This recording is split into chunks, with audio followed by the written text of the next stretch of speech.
sound of the band as a unit has always been it's always been a really cohesive thing, and like I imagine it is in any really distinctive band. It's like every part of the equation is equally important to the, you know, it's rarely one person that really kind of carries the whole thing. It's, you know, it's a really guitar heavy band, and so in that way, I guess you could say that, you know, I have a pretty heavy stamp on that, and but it's so important to how Sean and I play together, and how Mike and I play together as well. You know, that makes that all work. You know, it really takes the team. You know, so I mean, and sometimes we play. You know, sometimes you can play multiple positions on the same team, and sometimes you do in a band. You know, it's like one guy steps up, another guy kind of steps down or steps back. You know, but you know, I've been lucky to be able to write a lot for this band, and that's another thing you know, I'm very proud to do. You know, and actually, you know, to be able to create things that you enjoy, but also maybe speak for the guys in the band, and then maybe even on a bigger level, if it gets to that, if it passes that filter of the band and something that we can all stand behind, then it gets to go out into the world and see who it turns on. You know, everybody pretty much starts out the same way. You're a fan of music, and maybe there's some players that you really gravitate toward, or maybe and maybe kind of started you out. You know, and you know, for me, you know, a lot of the guys that I gravitated towards earlier, you know, one wasn't even really a guitar player, and it was Elton John for me. That was the first music I ended up hearing, and you know, kind of lit a fire under my ass and kind of made me want to do that. Some of the guitar players that had the biggest impact on me when I was younger was probably Angus and Malcolm Young. I would say had probably the biggest and remained probably one of my favorite rock and roll bands of all time, and that real distinguishable sound. And so you end up emulating, you know, your heroes, I guess, or guys that you look up to, and at some point maybe you start becoming yourself by emulating others, you know, and that's how it worked for me, and I think it works for most guys that way. And you know, if you're able to, I think we were able to maybe find that sound right about the time we made that first record. It was really coming into focus there. It wasn't maybe completely there yet, but I think for the most part, that first record, Facelift, it really, there's a stamp there. And you know, as we continue to make music and records, that kind of that got defined, and it also got broadened. You know, we did a lot of styles of music. You know, we did some really heavy stuff, and you know, basically a hard rock band that had some metal tinges, and you know, there was some punk stuff in there, and the blues, and there's even some country stuff on even the acoustic stuff. You know, I mean, I grew up listening to all sorts of stuff. You know, country, pop. I mean, I've been listening to some disco. I mean, blues, soul. You know, and a big healthy helping of like rock and roll and English metal. I was a really big fan of guitar tandems, you know, and a lot of the stuff that I listened to early on were you know, tandems. I mean, like you know, Angus and Malcolm, and K.K. Downing and Glenn Tipton were really big with me. Dave Murray and Adrian Smith. There's a bunch of those, you know, and but you know, even Metallica and stuff. But I was always drawn to the rhythm aspect of guitar before I ever was drawn to anything that was like the soloist aspect of a guitar. And I guess that always stuck with me, is the rhythms and riffs, how riffs make a song, and that groove, and how important that is. And you know, I mean, I'd be just as happy playing rhythm guitar, you know, all the time. I'd gladly be you know, Malcolm Young. I mean, you know, no problem. You know, I love guys that are dedicated to that, and I think think James Hetfield is an amazing rhythm player, you know, and so I guess I was always drawn to that first, and songwriting within creating those riffs, and you know, most of my solo work, you know, there are some songs where I kind of maybe take a little bit of an extended attack at like doing some stuff, but it's basically kind of pretty brief and for the song, and also kind of created as like a vocal part, as like a singing vocal part, you know. Right. I didn't put enough time in practicing to be super pyrotechnic guy. I didn't. I made a conscious choice to. I maybe could have gone that way at one particular point, but it's more important to me to create songs, I guess, and work off of a rhythm bass.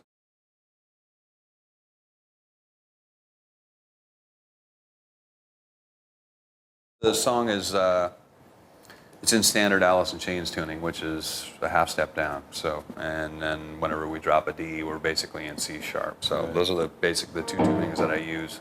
I have used an open tuning, like a little bit, maybe on the Dog record, like Over Now, I think is like that, and there might be a couple in my solo records too. But those are the three tunings I use the most. So this basic starts on the first fret bend, and it's a 3-part tune. So there's the main riff, the chorus, and then there's kind of a B part, which kind of tees off the chorus as well. So I'll do a little condensed version of it. So it's basically just starts with a bend up and you let down, and then do a pull to kind of get back to the first bend. Little side note: we had to drop Mike's E string to a D because the first fret bend on a bass is not fun. So he's bending at the G. So.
That's it. It must be wild to sing over it too. It's not as hard as you would think, you know? It's like, so I found myself in the sun. Oh yeah. Hell of a place to end a run. Oh yeah. California, I'm fine. Somebody check my brain. California's alright. Somebody check my brain. Check my brain. It's not that tough. Right. Some of the songs that you might think would be tough are really not. Some of the ones that you might listen to and think that are easy are really hard. Like a Looking in View is fucking ridiculous to sing. It's like it's totally this type of shit, you know. Fucking, I can't even do that, you know what I mean? But it's that type of thing, you know, like fucking rubbing your stomach and patting your head. It's like some of the songs take a lot of work. This one I've gotten kind of used to. But I mean, I remember another riff. I remember Chris Cornell always used to trip out about what was it? What the hell have I? And singing over that, you know, singing.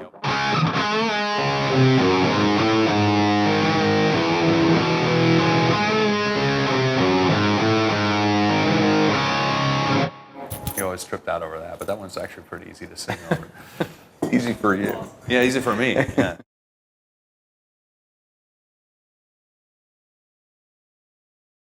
Man in the Box is, you know, again, one of those super simple riffs that there's a lot of them in Alice work actually, and I just I find a lot of the times the simplest songs are the best, and this was a classic tune that people, you know, ask over and over and over for. So basically, it's just standard Alice tuning, half step down for 440.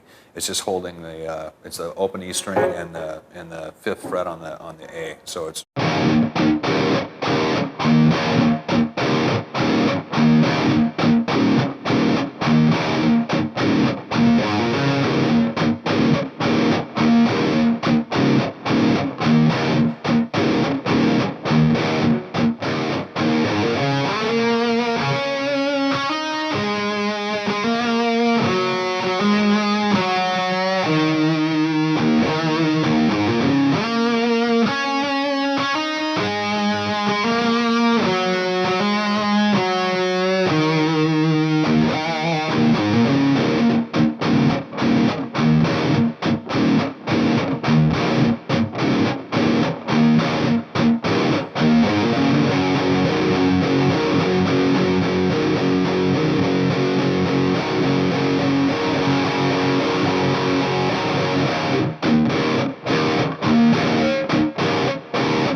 That's basically it.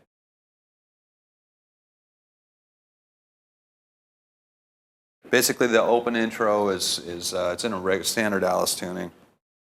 The open intro is on some harmonics. Mike's doing the bass line, but it basically starts off.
a super condensed version, but all the parts are there.